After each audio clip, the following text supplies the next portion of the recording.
변찮는 주님의 사랑과 거룩한 무연의 공로를 우리 다 찬양을 합시다. 주님을 만나볼 때까지 예수는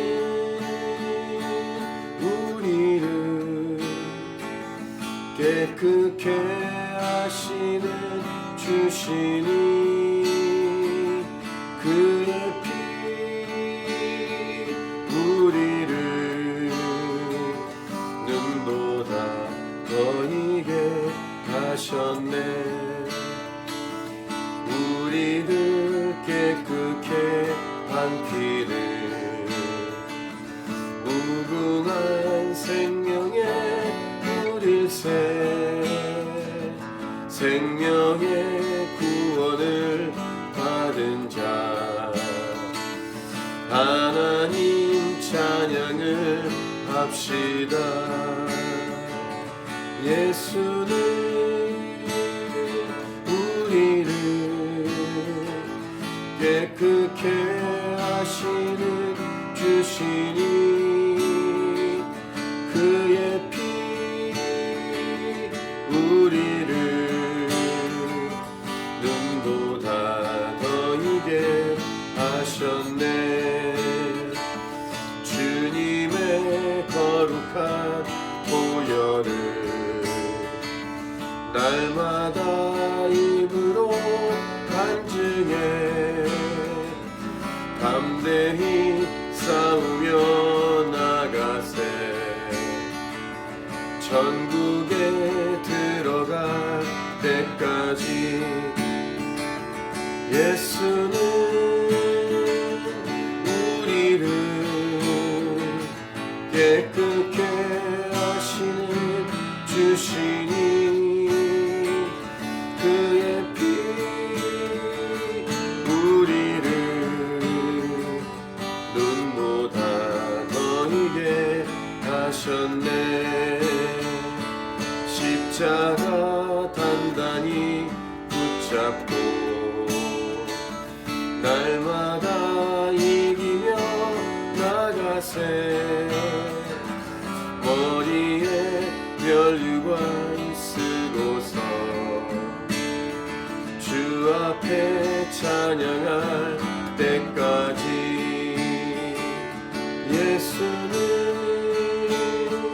우리를 깨끗게 하시는 주시니 그의 피 우리를 눈보다 더 이게 하셨네.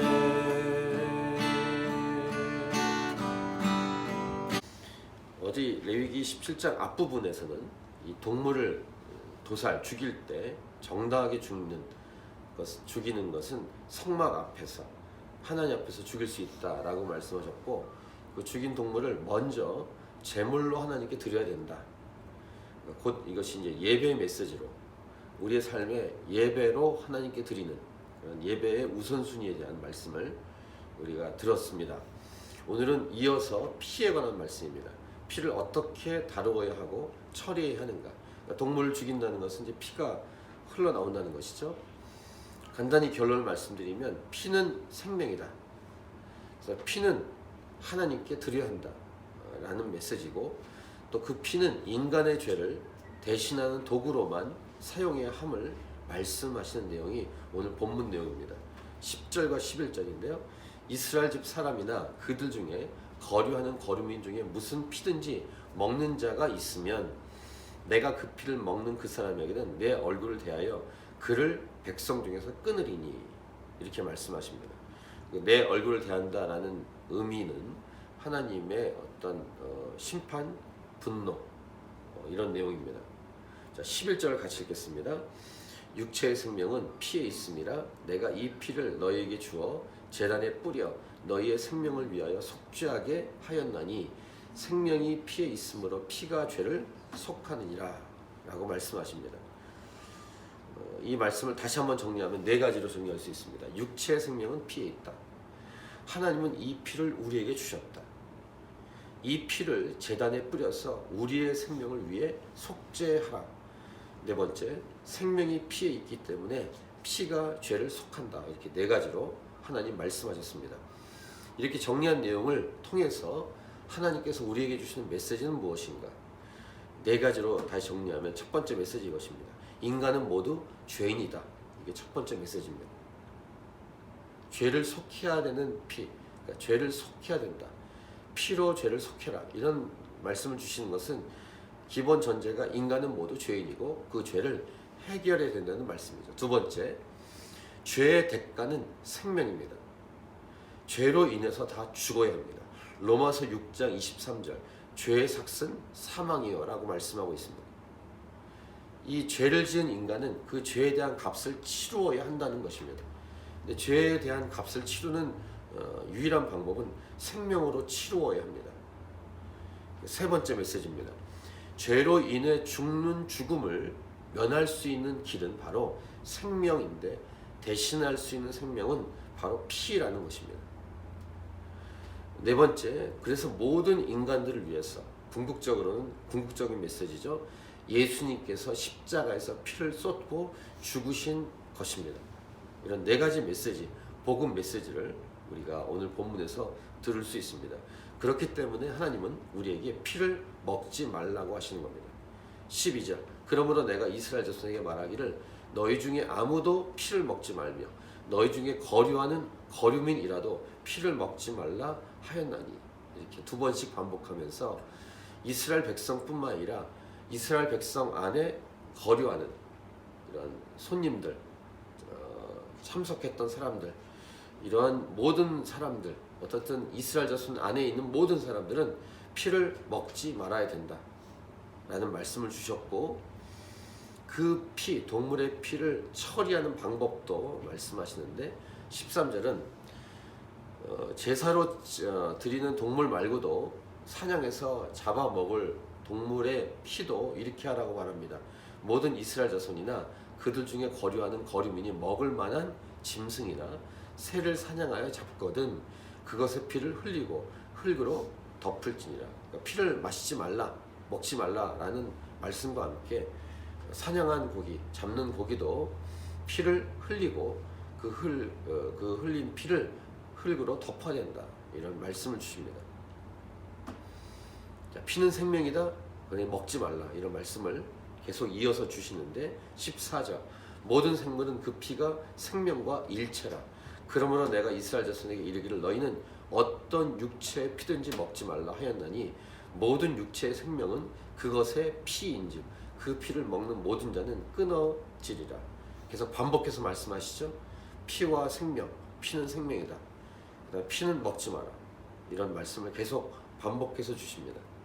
마지막 15, 16절은 이 동물 중에서 스스로 죽인 것이 들이나 산에 있을 텐데 또 들짐승과 싸우다가 들짐승에게 찢겨 죽은 동물을 혹시 먹은 사람들, 이스라엘 백성이나 이스라엘 백성에 거하는 거류민들 마찬가지 다 해당되는데, 그걸 먹은 사람은 옷을 빨고 물로 몸을 씻고 저녁까지 부정하고 그 후엔 정하려니와 이렇게 말씀하고 있고, 16절, 그가 빨지 아니하거나 옷을 그의 몸을 물로 씻지 아니하면 그가 죄를 담당해야 된다. 그 핏값을 담당해야 된다. 이런 말씀입니다. 그러니까 사람의 핏값은 물론이고 동물의 핏값, 즉 생명이기 때문에 생명의 그 핏값을 담당해야 함을 말씀하고 있습니다. 자, 여기까지가 피에 관한 메시지입니다. 인간은 모두 죄인이다.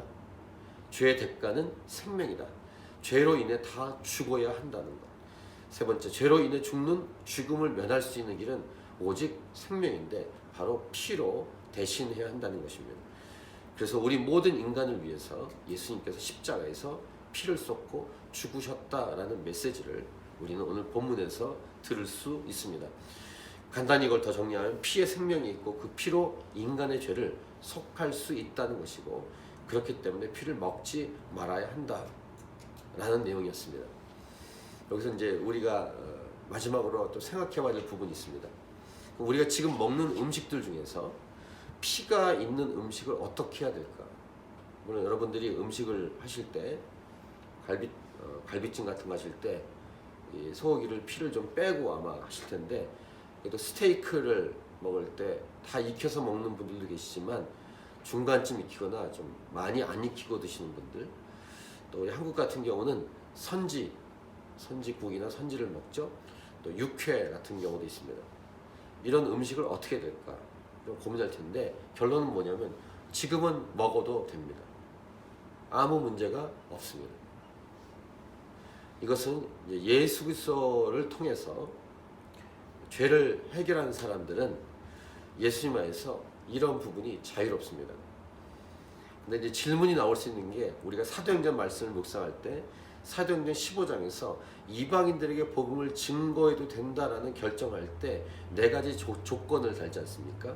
우상의 더러운 것, 그 제물과 피와 목매어 죽인 것, 그 피를 머금은 고기와 음행, 이렇게 네 가지를 금하고 이방인들에게 복음을 전해야 된다. 이방인들도 교회가 될 수 있다 가결했는데, 그럼 이것은 어떤 것인가? 이것은 전략상 임시적인 결정입니다. 이방인들이 복음을 듣고 하나님께 돌아올 수 있도록 하기 위한 이렇게 논쟁을 계속했기 때문에 그 회의 중에서 이 네 가지 조건을 걸고, 그러면 이방인들에게 복음을 증거하고 이들도 교회가 되게 하자라는 결정을 하기 위해서, 임시적인 결정을 하기 위해서 전략상 내걸었던 것이죠. 이 네 가지 중에서 음행 빼고는 세 가지는 이제 의미가 없습니다. 우상에게 바쳐진 제물도 고기도 먹을 수 있다고 사도 바울은 말하고 있습니다. 그러니까 음행은 영원히 끝까지, 그건 이방인들만이 아니라 유대인들도 마찬가지고 예수 믿는 어떤 사람이든지 금해야 되는 부분입니다. 그 외에 우상의 더러운 것, 그 제물, 우상에 바쳐진 제물이나 피나 목매어 죽인 것, 피를 먹은 고기, 이것을 뭐 일부러 먹진 않겠습니다만 이런 걸 먹었다고 해서 죄가 되거나 그렇게 금해야 될 내용이 아니라는 것, 이런 모든 부분은 자유롭습니다. 물론 어떤 분은 특별히 예수 믿고 이 땅을 살면서도 목회자 중에서도 이런 부분을 금하는 분들도 있습니다. 예를 들면 구약에 있는 말씀들, 지난번 나누었던 뭐 돼지고기라든가 이런 거 먹지 말라는 부분을 지켜가는 분도 있습니다. 그럼 지켜가는 것은 지켜가는 것으로 자유롭게 할 수 있고, 아예 고기를 먹지 않는 분들도 계시죠. 이것이 이제 신앙과 연결돼서, 하지만 상관이 없습니다. 다만 사도 바울은 믿음이 연약한 자들을 위해서 먹지 않겠다고 했지, 우상에게 바쳐졌던 고기도 먹을 수 있다고 말씀하셨습니다. 입으로 들어가는 것들, 먹는 것들이 우리를 거룩하게 하거나 거룩하지 못하게 할 수 없다고, 그런 것과 상관이 없다고, 무엇보다 예수님이 말씀하셨습니다. 예수님 말씀에 귀를 기울여야 되는데, 마가복음 7장 15, 16절, 무엇인지 밖에서 사람에게로 들어가는 것은 능히 사람을 더럽게 하지 못하되 사람 안에서 나오는 것이 사람을 더럽게 하는 것이니라 하시고라고 말씀하셨습니다. 오히려 이방인의 선교에 대한 메시지를 주기 위해서 사도 베드로가 환상 가운데 먹지 못할 짐승들을 보자기에 싸서 하나님이 일부러 펼쳐서 보여주시고 먹으라고 명령을 하실 정도였습니다. 중요한 핵심은 무엇일까요? 예수 복음입니다. 예수 복음을 믿는 것, 그래서 구원받는 게 핵심 메시지입니다. 과거에는, 오늘 묵상하는 말씀에 과거에는 이런 규정을 주신 이유는 거룩한 백성으로 훈련을 시키기 위해서, 구별되게 하기 위해서 하나님이 일부러 그렇게 말씀하신 내용입니다. 그래서 고린도전서 10장 31절에서 사도 바울은 뭐라고 했냐면, 먹든지 마시든지 무엇을 하든지 하나님의 영광을 위하여 하라 라고 말씀하셨고, 그 음식을 먹지 않는 이유가 그 상대방을 배려하기 위한, 그 상대방의 믿음을 흔들리지 않기 위해서 먹지 않는 것이지, 그 음식을 먹거나 안 먹고 이것은 아무 의미가 없다는 사실, 이것은 본질적인 내용이 아니라는 사실을 우리에게 말씀하고 있습니다. 자, 오늘 본문 말씀과 함께 최종 결론입니다. 가장 중요한 핵심과 본질은 예수님의 피가 우리의 모든 죄를 깨끗하게 하셨고, 우리는 예수님의 이름으로 인해 구원을 받았다는 사실이며, 우리는 예수 그리스도 안에서 참 자유를 누리며 살아갈 수 있다는 것입니다. 이런 메시지, 결론 메시지를 기억하면서 오늘 본문을 통해서 하나님의 마음, 하나님의 의도, 목적이 무엇인지를 우리가 확인했는데, 이 말씀을 가지고 오늘 기도할 때 믿지 않은 영혼들, 아직도 주 앞에 돌아오지 않은 영혼들, 믿음이 있다고 하지만 왔다 갔다 하는 그런 영혼들, 우리 주위에 있는 사람들을 위해서 기도하면서 그 모든 분들이 믿음을 회복하고 예수 믿지 않은 영혼들이 예수 믿고 구원받는, 여기에 총집중해서 기도하는 저와 여러분의 기도가 될 수 있기를 바랍니다. 오늘 말씀을 가지고 개인적으로 기도하며 주 앞에 계속 나아가도록 하겠습니다.